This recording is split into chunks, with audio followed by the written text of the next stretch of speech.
It isn't too hard to find Husker football fanatics in Nebraska. But it is hard to find a Husker football fan that is just as fanatical as the Big Red Pigskin historian you're about to meet. And our Lance Schwartz joins us now with the latest installment of Lance's Journal. Hi, Lance. Hi, guys. I'm sure you've probably seen your share of Husker man caves that are full of pennants and posters. Well, tonight I'm going to offer up a Husker man cave that's full of sights and sounds, audio and video. Like many young Nebraskans in the 60s and 70s, Paul Jacobson grew up loving all things Devaney and Osborne. In fact, Paul loved Nebraska football so much that he would continuously check out a historical book called Go Big Red in his grade school library. He vividly remembers the librarian laughing because his name was the only name on the checkout card.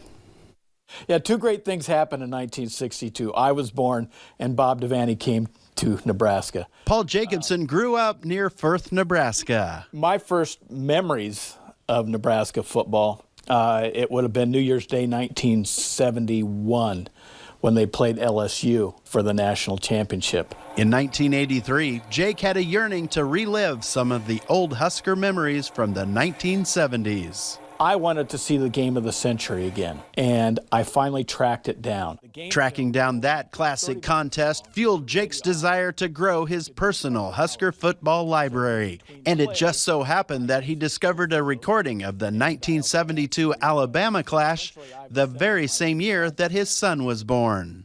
When we would have to do middle of the night feedings, I'd let my wife sleep, but I would go down, make his formula, and I would sit in the middle of the night watching the 1972 Orange Bowl. After 35 years of collecting, Jake has acquired more than 1,000 Nebraska football radio and TV broadcasts.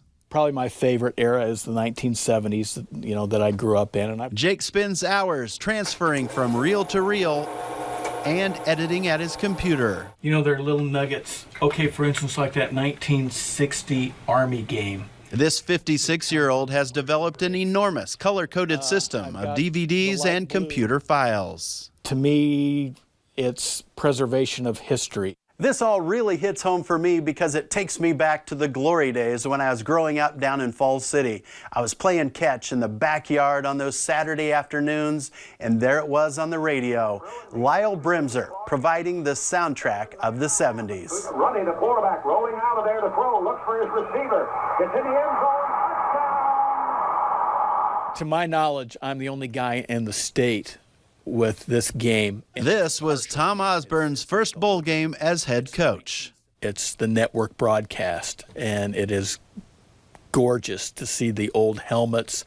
They had the Nebraska on the chest. Bottom line, it's all about reliving precious memories for this Husker football media man. So you get to see the old stadium, without the video boards. You get to see, well, in fact, there's Tom Osborne right back there, throwing passes to his receivers.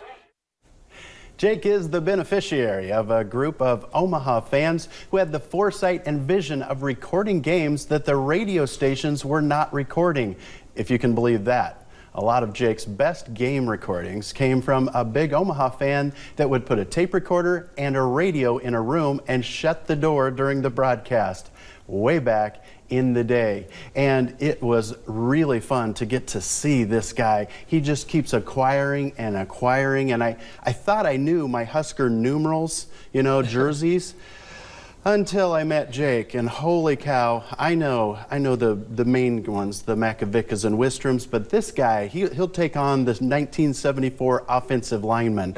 He knows everything. Wow, consider me jealous.